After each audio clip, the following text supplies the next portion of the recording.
13 des 15 membres du Conseil de sécurité de l'ONU ont voté pour.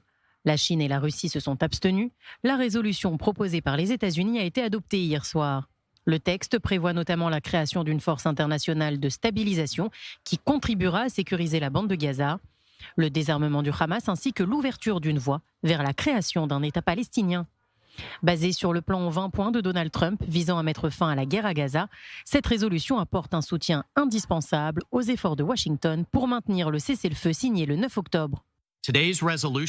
Cette résolution n'est qu'un début. Son adoption témoigne du soutien massif à la vision du président pour un Gaza stable, où les Palestiniens déterminent leur propre destin, libérés du joug terroriste et de la violence.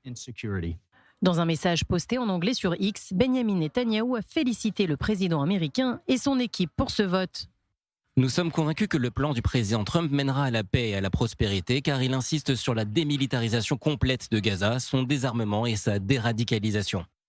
Le Premier ministre israélien ajoute que la résolution favorisera l'intégration d'Israël et de ses voisins et élargira la portée des accords d'Abraham, menant la région vers la paix et la prospérité.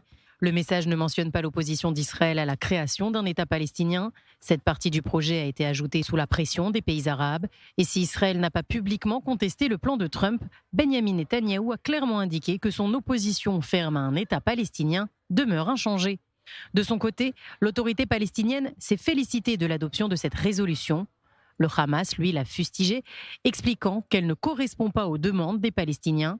Mais ce qui dérange en réalité l'organisation terroriste, c'est notamment la clause exigeant son désarmement. Le Hamas s'oppose également aux activités de la force internationale chargée de contrôler la bande de Gaza. Le groupe terroriste tolérerait une telle force uniquement à la frontière et non à l'intérieur de la bande côtière.